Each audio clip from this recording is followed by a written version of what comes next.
कुछ भी नहीं, उल्टा पंजाब हुकूमत दी पॉलिसियां ऐसियां ने कि जिहड़ा कोई गरीब आदमी कारोबार करता है उन्होंने पैरा फोर्स छड्डी ने उहदे उत्ते। कदी उहदियां छाबड़ियां चुक के लै जांदी है, कदी उहदियां रेहड़ियां उल्टा देंदी है, कदी जनाब उहदे जो है वो इनक्रोचमेंट के चक्कर के अंदर उहदियां दुकानां डेग देंदी है कि अगली बारी भी असां वोट लैके कोई नहीं आना, सैन जी आ जा कि सिफारिश नॉट एक्सेप्टेबल है। जो सिफारिश करते हैं हम उसे मुअत्तल कर देते हैं। और सर अगर सिफारिश नॉन एक्सेप्टेबल है तो करप्शन को भी तो नॉट एक्सेप्टेबल करे ना। इसी छूट दी जाए तो भी 1,80,000 तो उत्ते उत्ते मैनू दसो किहड़ा गरीब आदमी 1,80,000 तनख्वाह लैंदा है? ਉਹ ਕਿਹੜੀ ਤਰੱਕੀ ਕਰਦੇ ਪਏ ਹੋ ਤੁਸੀਂ? ਉਹ ਤੁਸੀਂ ਤਾਂ ਲੈ ਕੇ ਬਹਿ ਗਏ ਹੋ ਸਾਡੇ ਮੁਲਕ ਨੂੰ। ਕਰੋ ਸਾਡੀ ਜਾਨ ਛੱਡੋ, ਸਾਨੂੰ ਜਿਹੜਾ ਤੁਹਾਡੀ ਹੋਰ ਹਕੂਮਤ ਨਹੀਂ ਚਾਹੀਦੀ। खुदा दा नाम मनो, साड़ी जान छड्डो, किते तुर जाओ। गुजराले दी गल या इंग्लिश में बोले या उर्दू में बोले, ये सर यकीन करें आपके रूल्स हैं, रूल्स के मुताबिक नुली गालियां नु इहदी समझ बिल्कुल ठीक आ रही है। इन्हां नु ना अंग्रेजी दी आनी है ना उर्दू दी आनी। अस्सलाम वालेकुम नाज़रीन कराम, आपको मुकम्मल वीडियो दिखाते हैं। पंजाब के जट ने आज सही मानों में पंजाबी होने का हक अदा कर दिया। पंजाब हुकूमत और मरियम नवाज़ के परखच्चे उड़ा कर रखती है। जट का कहना था कि इस मुल्क में ये जान चुके हैं कि हमने वोट लेकर नहीं आना, इसी तरह बूट पॉलिश करके आना है। इस वजह से इनको अवाम का ख्याल ही नहीं है। ऐसी तकरीर की कि पूरा ऐवान हैरान रह गया। आप ये वीडियो देखिए, फिर इस पर डिटेल में बात करते हैं। एक वजीर साहब का मैं बयान सुन रहा था, उन्होंने कहा, वजीर साहब कहते हैं, ये माशाल्लाह आज काफी वजीर बैठे हैं, शुक्र अल्लाह का इतने मिल गए वरना इतने इकट्ठे मिलते नहीं हैं। उन्होंने कहा देख लिया सर, उन्होंने कहा कि सिफारिश नॉट एक्सेप्टेबल है। जो सिफारिश करते हैं हम उसे मुअत्तल कर देते हैं। और सर अगर सिफारिश नॉन एक्सेप्टेबल है तो करप्शन को भी तो नॉट एक्सेप्टेबल करे ना। अल्लाह के नामों के नीचे खड़ा होकर कहता हूं, ऑडिट का भी एफबीआर में रेट है, असेसमेंट का भी रेट है, रिफंड का भी रेट है, स्टॉक टेकिंग का भी रेट है। मैं खुद कारोबार करता हूं, अल्लाह की कसम। पहले जो था वो काम करवा लेते थे और पैसे देते थे।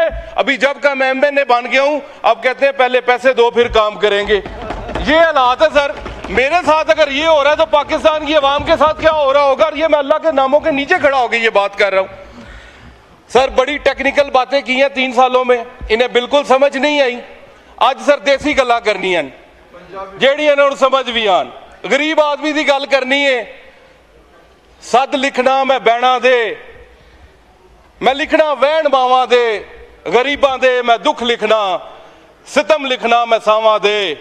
हयाती विच स्पीकर साहब मैं लिखे नहीं कसीदे बादशाहां दे।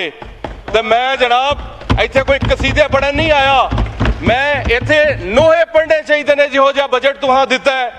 गरीब आदमी दा कोई एक रिलीफ मैनू विखा दिओ। जे तनख्वाह दे उत्ते टैक्स दी छूट दी जाए तो भी 1,80,000 तो उत्ते उत्ते मैनू दसो किहड़ा गरीब आदमी 1,80,000 तनख्वाह लैंदा है? किहड़ा गरीब आदमी इलैक्ट्रिक गड्डी मंगवांदा है? ते मेहरबानी करो गरीब आदमी दा भी कोई सोचो। कोई बिजली सस्ती करो, कोई तेल सस्ता करो, कोई आटा चीनी घ्यो सस्ता करो। मैनू फाइनेंस बिल च विखाओ कित्थे आटा चीनी घ्यो बिजली दा बिल गैस दा बिल पाया जे, कित्थे ओदी तलीम पाई जे, कित्थे ओदी सेहत पाई जे, कित्थे ओदा रोजगार पाया जे। किते 0/0 सर गरीब आदमी वास्ते।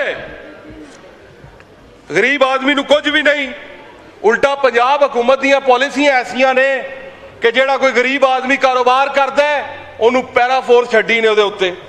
कदी उहदियां छाबड़ियां चुक के लै जांदी है, कदी उहदियां रेहड़ियां उल्टा देंदी है, कदी जनाब उहदे जो है वो इनक्रोचमेंट के चक्कर के अंदर उहदियां दुकानां डेग देंदी है। गरीब आदमी कित्थे जावे? स्पीकर साहब गरीब आदमी मर जाए? स्पीकर साहब गरीब आदमी कित्थे जाए? गरीब आदमी दे वोट लैके ते आए कोई नहीं। तो यकीन करो अपनी महफिलां चाहते ने कि अगली बारी भी असां वोट लैके कोई नहीं आना, सैन जी आ जा। सर हैल्थ नूं तबाह कर दिता, हैल्थ पंजाब दी ठेके ते दे दित्ती, एजुकेशन पंजाब दी ठेके ते दे दित्ती। सर 3 मरीज एक बैड दे उत्ते, वो किहड़ी तरक्की है भाई? वो वजीरों मैनूं दसो तो सही किहड़ी तरक्की पे करदे हो? ਸਰ 4 ਦਵਾਈਆਂ ਟੋਟਲ ਗੁਜਰਾਂਵਾਲੇ ਦੇ ਸਿਵਲ ਹਸਪਤਾਲ 'ਚ 5 ਲੱਭਦੀਆਂ ਨੇ।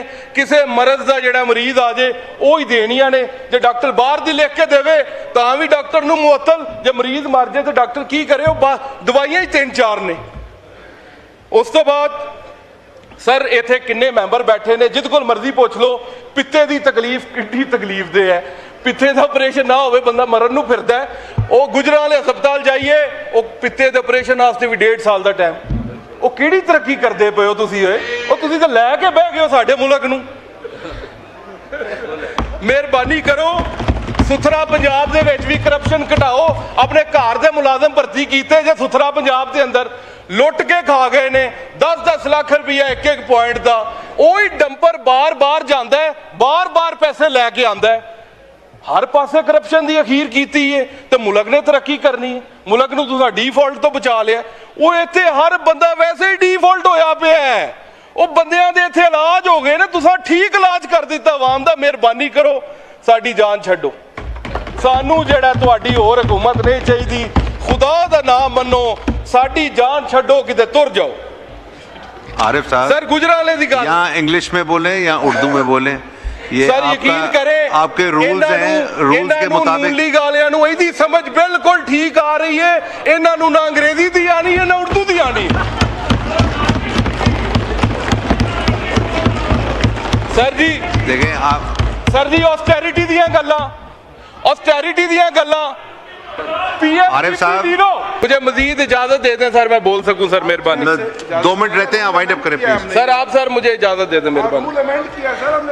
Sir PSDP sir PSDP total sir अगर रेवेन्यू देखें 20,000 अरब का है और सूबों ने भी कोई 5-5, 600 अरब और 1,000 अरब कलेक्ट करने हैं टैक्स के। सर 24,000 अरब की कलेक्शन लगा लें आप चारों सूबों की और वफाक की, टैक्स नॉन टैक्स मिला के, और पीएसडीपी सिर्फ 1,000 अरब का। अवाम के ऊपर सिर्फ 1,000 अरब लगना है और सूबों में कहीं पे 400 लग रहा है, कहीं पे 700, कहीं पे 300, कहीं पे 600। टोटल मिला लें तो 2,2500 अरब की डेवलपमेंट है पब्लिक सेक्टर के अंदर सूबों की और वफाक की मिला के। सर मुझे बताएं, इतने बड़े जो आपने हाथी पाल रखे हैं, 25-25 हज़ार की अरब की कलेक्शन करते हैं और अवाम को वापस 2,000 देते हैं। सर ये तो बड़ी ज्यादती है मुल्क के साथ। और आखिर में गुजरांवाला को सर पीएसडीपी के अंदर कुछ भी नहीं दिया गया। सर मुझे तो हैरानगी होती है, यहाँ पे गुजरांवाला की नुमाइंदगी मेरे से अलावा भी कोई ना कोई तो होगी, तो वो यहाँ पे क्या लेने आते हैं अगर अपने शहर की बात नहीं कर सकते। नाज़रीन कराम, आपने वीडियो देखी। पंजाब के जट ने आज पंजाबी होने का हक अदा कर दिया। असम्बली में खड़े होकर अवाम का मुकदमा ऐसे अंदाज में लड़ा कि पूरा ऐवान हैरान रह गया। जट का कहना था कि इनको होश के नाखन लेने चाहिए। सदा बादशाही रब की है, इक़्तिदार हमेशा नहीं रहना।